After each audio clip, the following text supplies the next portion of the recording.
Mesdames,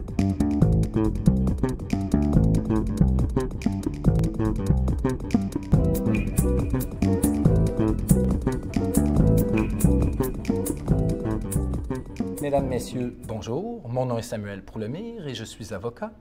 J'ai eu, au cours du dernier mois, la chance de répondre à toutes vos questions concernant les rôles et responsabilités des administrateurs de coopératives. La présente capsule se veut donc un récapitulatif de ces questions, bonifié d'un complément d'information. Quelques précisions sur l'élection des administrateurs, puisqu'une question m'a été posée à ce sujet.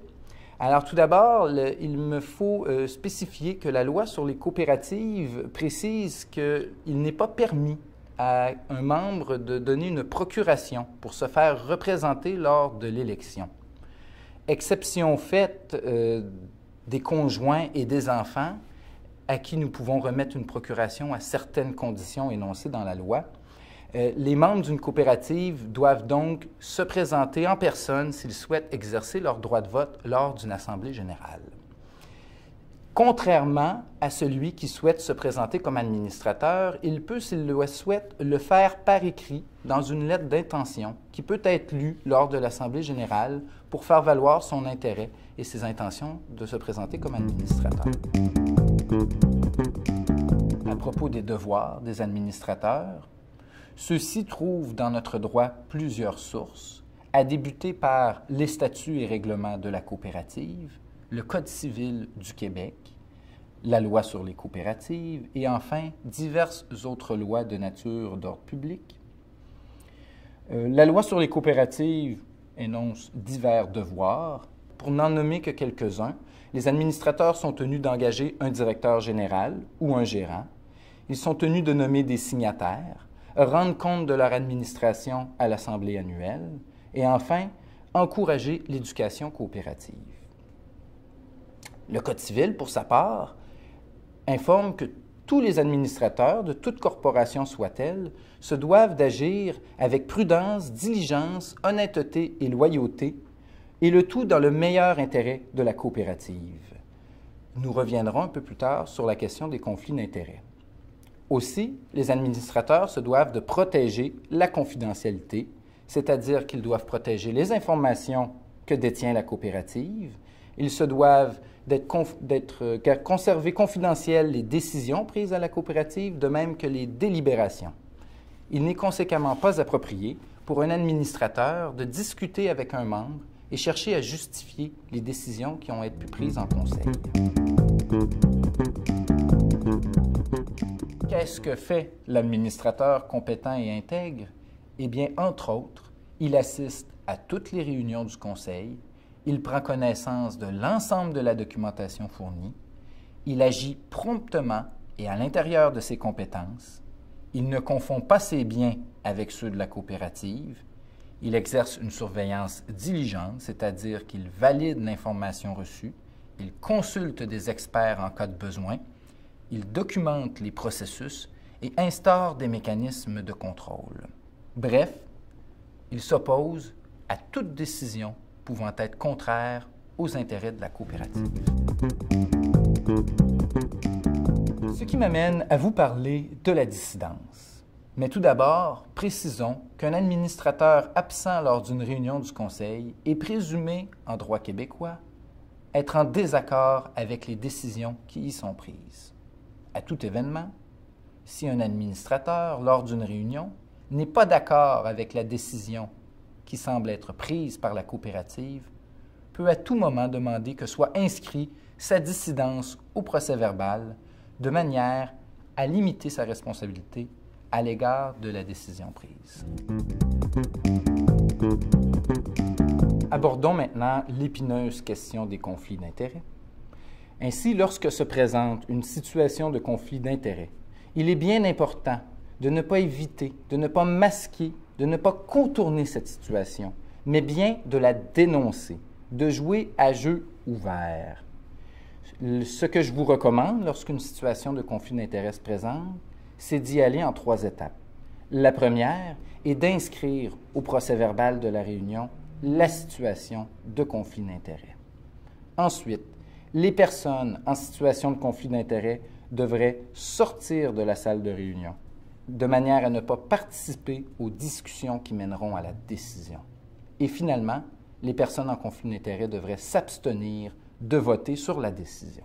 Un petit truc à cet effet, lorsque vous avez le sentiment que vous êtes possiblement ou potentiellement en conflit d'intérêts, n'hésitez pas et abstenez-vous de participer aux discussions et aux délibérations. J'ai abordé jusqu'à présent la portion responsabilité civile des devoirs de l'administrateur. Parlons maintenant de la responsabilité pénale et criminelle. Si on peut être évidemment responsable de manière civile de nos fautes, l'administrateur peut aussi l'être pour ses fautes pénales et criminelles. J'entends par là des décisions qui contreviennent aux lois d'ordre public, telles que des décisions qui pourraient être contraires aux lois sur l'environnement, ou encore des décisions criminelles ou des positions criminelles telles que le vol et la fraude. On s'entend bien qu'un administrateur n'est pas immunisé contre le vol et la fraude qu'il pourrait commettre à l'endroit de la coopérative. Un point important, et dont on parle souvent, est que la loi rend les administrateurs responsables notamment du paiement des DAS, les déductions à la source, ainsi que des taxes, la TPS et la TVQ. Ceux-ci doivent donc adopter un comportement visant à s'assurer au respect du paiement de ces dettes. Plusieurs façons existent pour s'assurer de cet objectif. Un très couramment rencontré, est un point d'ordre à l'ordre du jour où l'on révise, on vérifie que la direction a bel et bien procédé au paiement des taxes et des DAS. Ensuite, il arrive très souvent que les coopératives se font des provisions dans le but de protéger les éventuels administrateurs face à un manque de liquidité pour assurer le paiement des DAS et des taxes. Enfin, il est important de préciser qu'il n'existe aucune assurance à l'heure actuelle qui couvre cette responsabilité.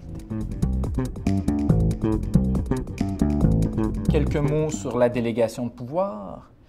Alors, s'il est possible pour le conseil d'administration de déléguer certaines de ses tâches, telles qu'à un comité exécutif, eh bien, il faut savoir que le conseil d'administration demeure malgré tout toujours imputable des décisions déléguées. Ainsi, il faut voir ces décisions déléguées comme étant des recommandations faites au conseil d'administration, car lui seul sera imputable des conséquences de ces décisions. Alors, quelques mots maintenant sur la terminaison du mandat d'administrateur. Ainsi, un mandat d'administrateur peut prendre fin par trois façons.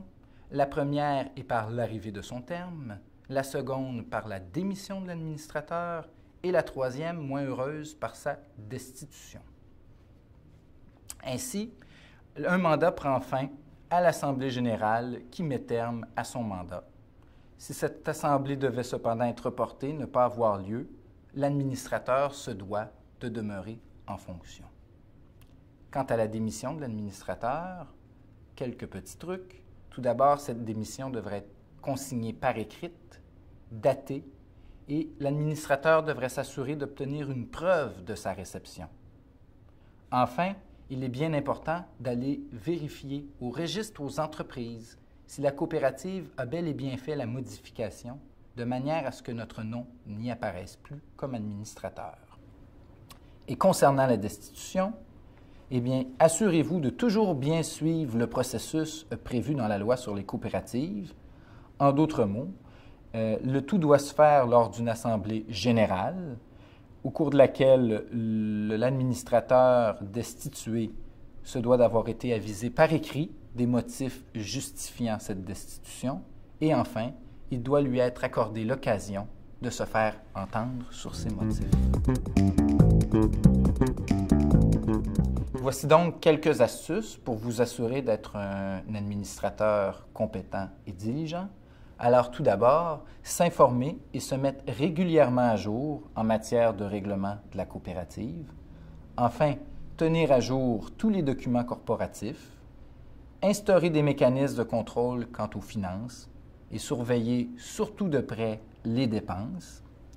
Toujours faire preuve de transparence.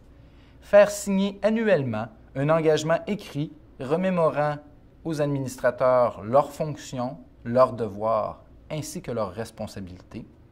Enfin, il peut être très utile d'adopter un code d'éthique. Mon nom est Samuel Proulemire. Je suis membre du regroupement d'avocats Poulain-Proulemire-Moreau, avocats médiateurs.